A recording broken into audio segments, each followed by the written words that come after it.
This is a production of World Video Bible School. To God be the glory.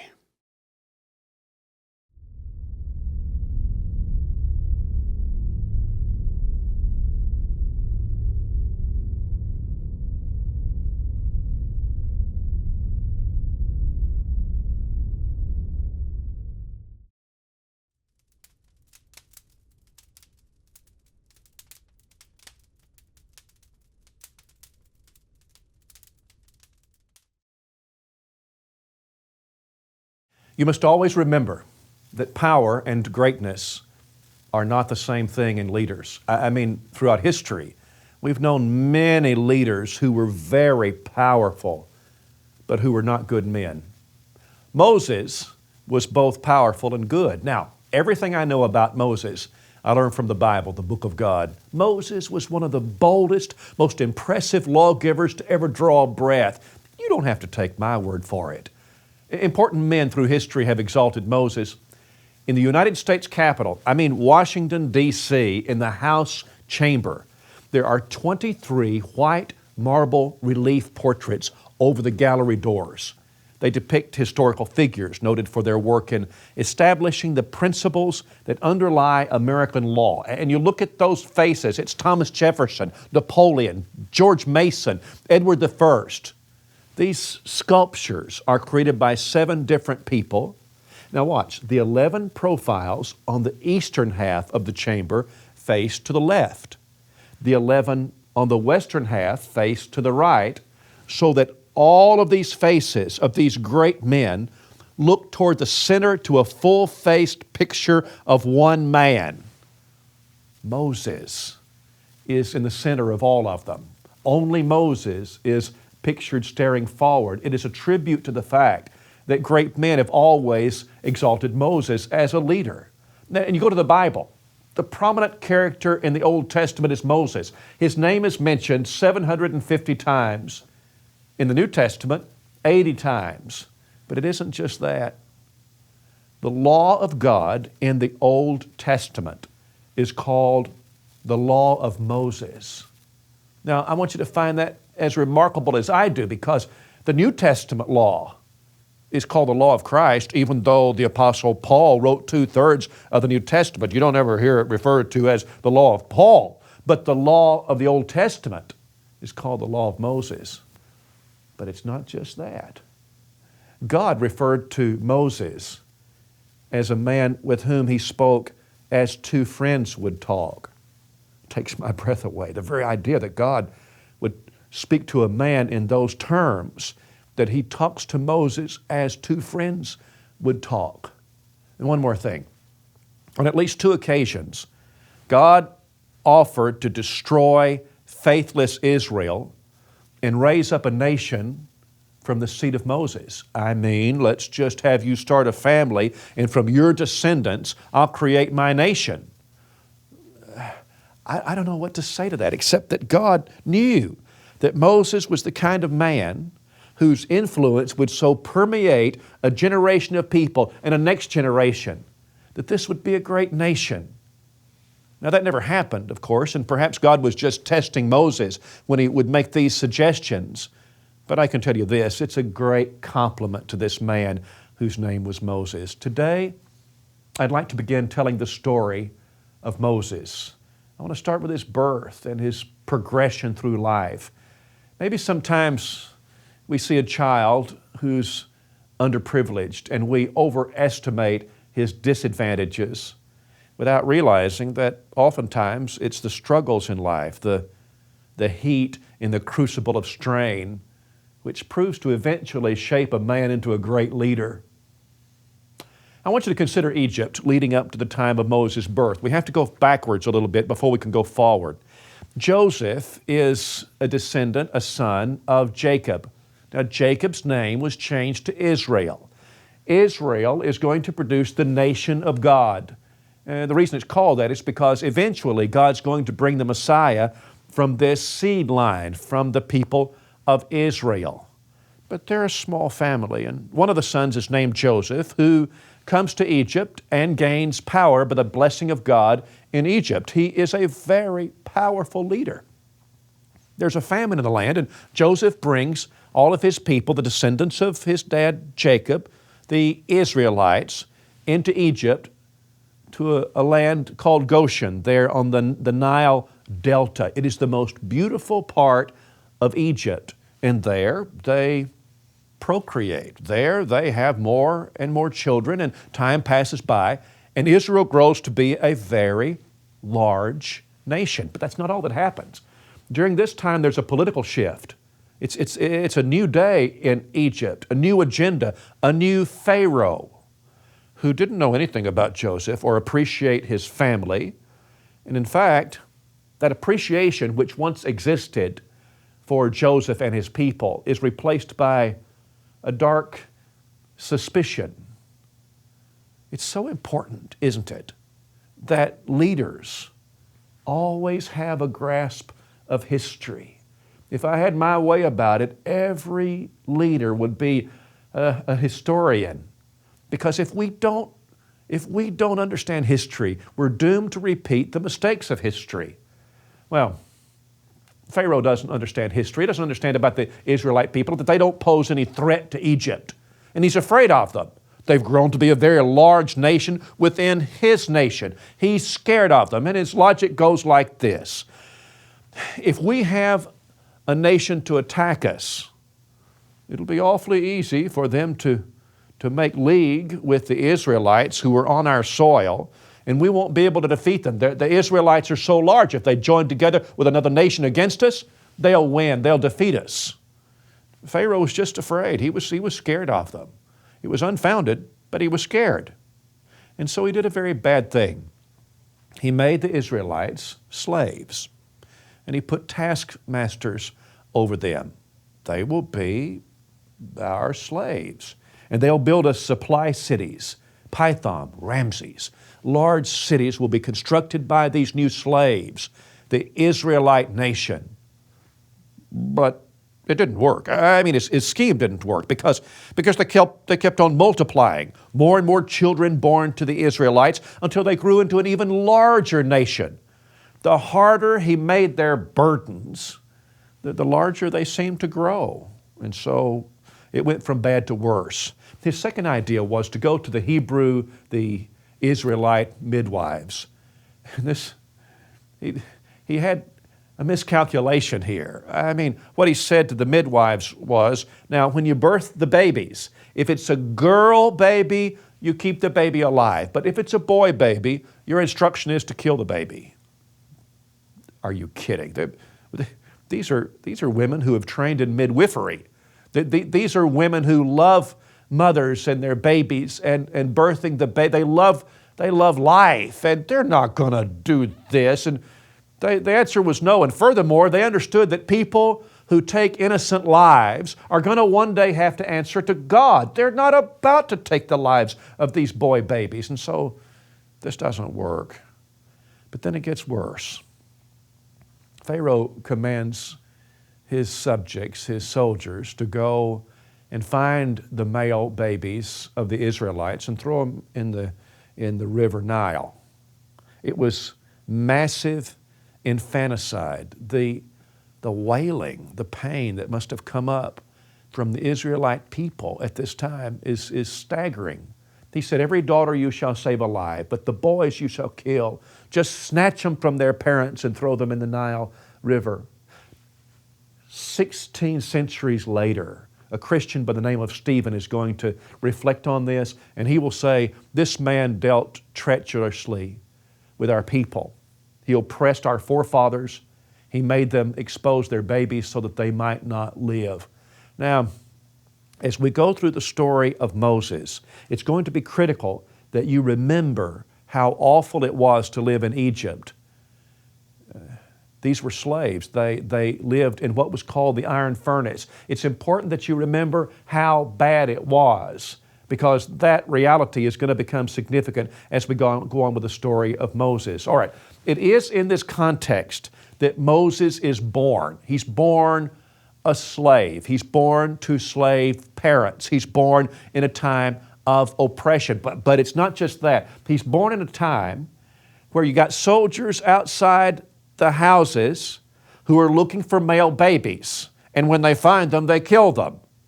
Amram and Jochebed are the parents of Moses. They're people of faith. They saw that he was a beautiful child. But every parent sees his child as being beautiful. It wasn't just that. It was that prophecy had said that the people of Israel are going to stay in this bondage, this nation, this place of Egypt for 400 years. Well, those 400 years are about up now. And so perhaps there is talk that there's going to be a deliverer. And I don't know, but what they saw was that there was something special about this baby, this Moses child. And then they weren't afraid. They weren't afraid of the king's commandment. And so they were going to disobey him. Listen to me. There have been moments in history when governments were controlled by evil men, and civil disobedience was the only right thing to do. And that was true at this time. Moses' life is best told in 3 equal segments, and they're 40 years each. He's going to live to be 120 years old before he dies. The first 40 years contains Moses' birth into slavery. Jochebed, his mother, Amram, his dad. He has 2 siblings, older siblings, Miriam and Aaron. They live in what would be called the iron furnace. It was descriptive of a time of awful slavery and oppression and a hatred. They're living in a nation that's governed by people who hate the Israelites because they're afraid of them. It was in this time that Moses was born. By faith, Moses, when he was born, was hidden 3 months by his parents because they saw he was a beautiful or a special, a goodly child. And they were not afraid of the king's commandment, not afraid. Now remember this. This is faith. Faith gives courage. It's confidence that you're doing the right thing that gives you courage. They're not going to be dissuaded. They're sacrificing or risking their own lives to do what they know is right by God. It's faith. So they keep him a secret. Now, that's not going to be easy to do. I know something about babies, and babies are noisy creatures. Babies cry for all sorts of reasons. They cry sometimes because they need changing. They cry sometimes because they're hungry. And sometimes it's in the middle of the night. I mean, you know how it is with a baby, a young baby. You're going to be getting up through the night to feed that child. And Moses was normal like that. And sometimes a baby cries just because he's working the muscles in his lungs, and he just wants to hear himself cry. The problem is that Moses is born in a time wherein other people can hear him cry, and it poses a dire risk. I mean, because if someone outside the house should hear the baby cry, they could become an informant and he would be killed. Or if a soldier happened by the house at a time when Moses, the baby, cried, why, it wouldn't be a slow thing. It would be a rapid thing. It would be that the soldier would enter that house, he would snatch that baby abruptly from the mother's breast, and he would head toward the Nile River. Now, you can imagine the nightmare of living like this. You can imagine during these months how it was for Jochebed and Amram to try to protect their baby. It was a terrifying time. Did Jochebed dream of this? Was she troubled at night with nightmares of how this thing was going to... Well, it happened. It was 3 months. They did it for 3 months. And then no more. It just couldn't keep going like this. And so they had an idea. They would make a bassinet, a floating bassinet. They would weave together papyrus reeds.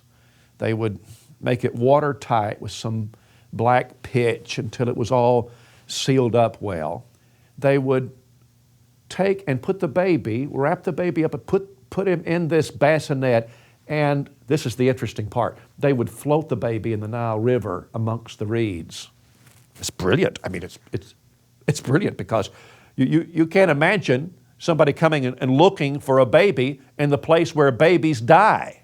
This is where they're throwing the babies. It's the last place I suppose anybody would expect a baby to be hidden. Now, In addition to this, Miriam, the older sister of Moses, was positioned close enough that she could watch the baby. I suppose there would be times maybe when she would go and change the baby, or maybe she would go and fetch the baby and secretively carry the baby to his mother for feeding. Now, I don't know how all that worked, and nor do I know how long a time elapsed before this next thing happened. But Pharaoh's daughter comes along, and she sees this little bassinet. Oh, she doesn't know this, but that little bassinet, that little ark, little boat that contains that baby, is one day going to sink Pharaoh's battleship. Pharaoh's daughter happens along that way. Now, this is remarkable because it's clearly providence from God. It's not miraculous. Miraculous is when God stops the flow of things as they are, and He inserts His will, and then He starts the flow back again. This is not that. This is providential. Providence is where God, without miraculous means, orchestrates His way. He orchestrates 1,000 different things to bring about His will. Here's the daughter of Pharaoh. What is she doing down there at the muddy Nile River? I mean, doesn't she have beautiful marble perfumed baths in the palace? Why would she come down to, maybe, I don't know, maybe she used to swim here when she was a child. I don't know, but I know this. On that day, Pharaoh's daughter comes and she has her maidens with her, and she's going to bathe in the Nile. And when she gets there, she observes this bassinet. The baby, Moses, cries right on time, just like it was on cue. Heard a man say one time that baby Moses wasn't stuck with a pin, he was pinched by an angel. I don't know, but I know this. He cried at just the right time to get the notice of this princess. And she sends her maids, go out there and get the baby, bring the baby. Let's see what this is about. And the maternal instincts are kindled in her heart, and she wants to adopt this Hebrew baby. Well, Miriam runs in, of course, right on cue, and Miriam says, oh, I see you're going to take this baby home with you. You'll need a woman to nurse this baby. You'll need a wet nurse to nurse the baby. And I know a Hebrew woman who could do that for you. There's a sad note to that, I mean, because the truth is there were lots of women whose breasts were filled with milk because their babies had been thrown into the Nile. So there was a natural, I suppose, suggestion here in the ears of the princess. That just made sense to her. She said, oh, yes. You go and get one of the Hebrew women to nurse the baby, and you tell her I'll pay her. Did you come to the palace, bring her to the palace, and so that's what happens.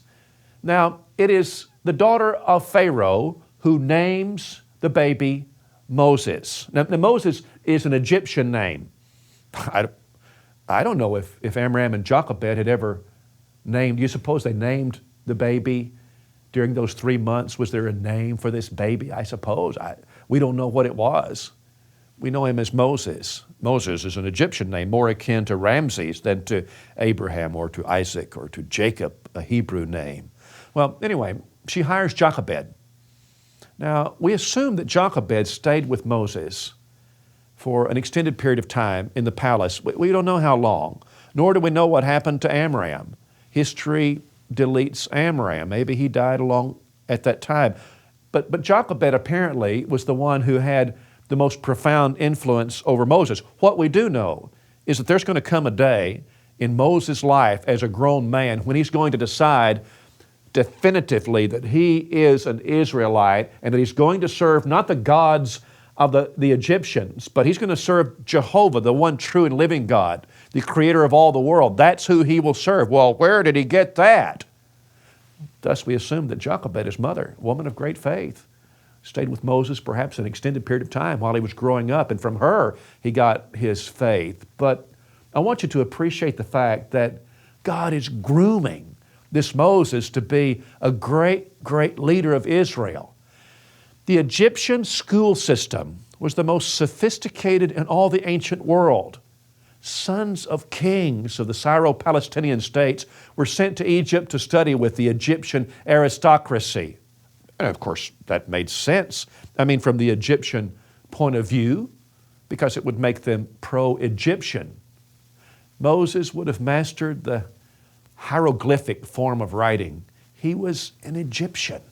He'd have listened to the court music of the skilled harpists, and he'd have heard the court maids read aloud the Egyptian literary history. He knew Egypt. He knew pharaohs. He knew history. He was called skilled in all the knowledge of the Egyptians. Josephus, the first century historian, describes Moses this way. He was tall, he was beautiful, and he had superior understanding.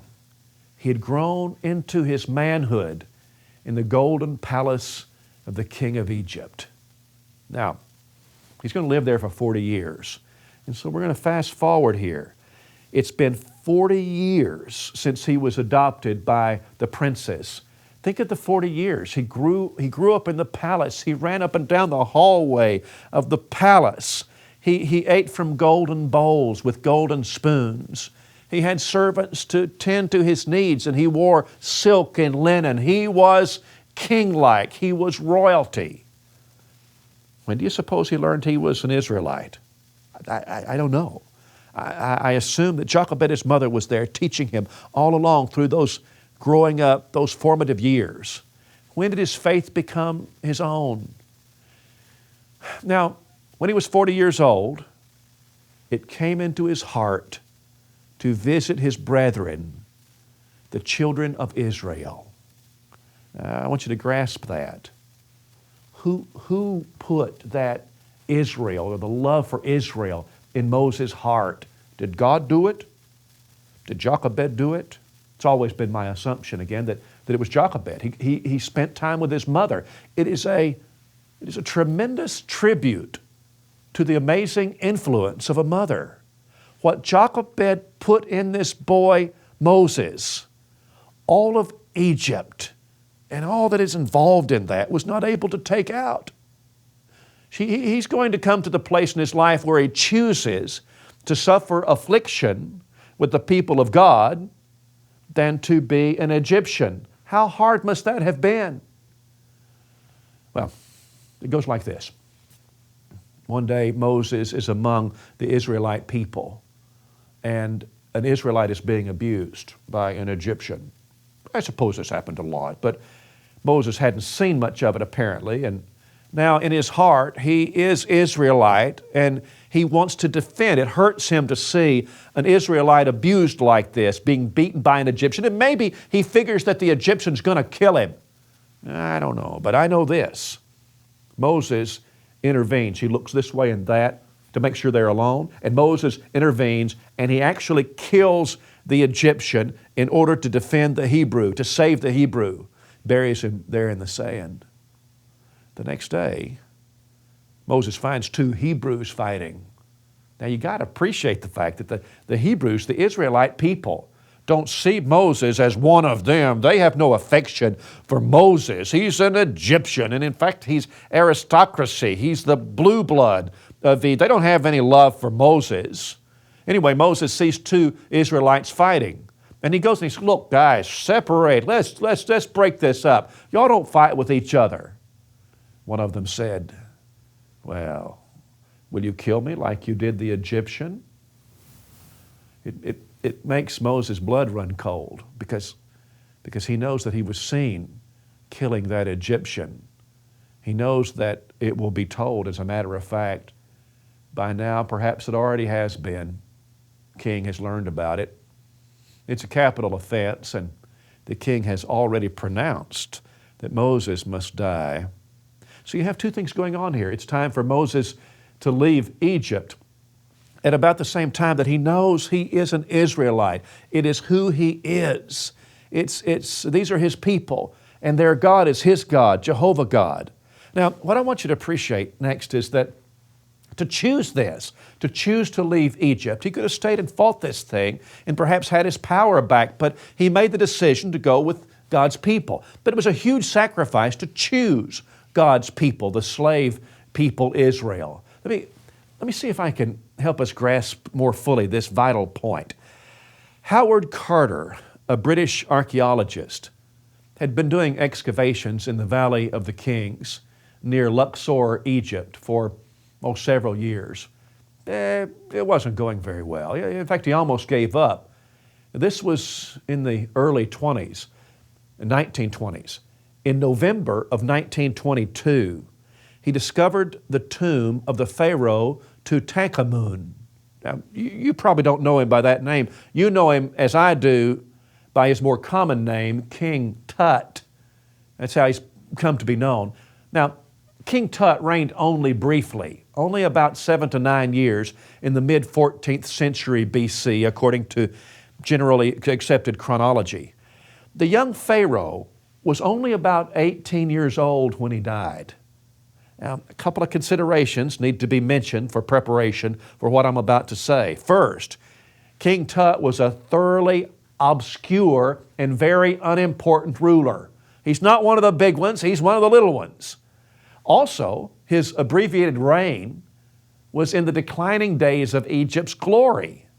But in spite of all these circumstances, the treasures of Tut's tomb were fabulous beyond description. The archaeologist Carter described his initial view into what's called the antechamber. That's just outside the burial room. It housed many of Tut's treasures. And it says this, the history says this: as my eyes grew accustomed to the light, details of the room within emerged slowly from the mist. Strange animals, statues, gold everywhere, the glint of gold. There were around 5,000 artifacts subsequently discovered. I mean, there were golden beds, there were gold-covered chariots, there were carved walking sticks and bows with inlaid gold. There was in that tomb a throne that was encrusted with gold. There was silver and there were jewels.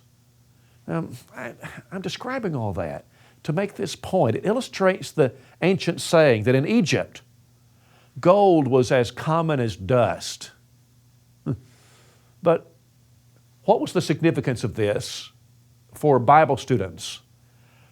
Well, in reference to Moses, it's a critical point. One professor noted, to the biblical student, the interest lies in the picture which was presented of the wealth and glory of Egypt. This is the land and culture which Moses abandoned for God and for his people's destiny. He was going to be the leader of the people of God. He had faith in God. He wanted to be part of God's people. He left all of that. But again, here's the point about Tut.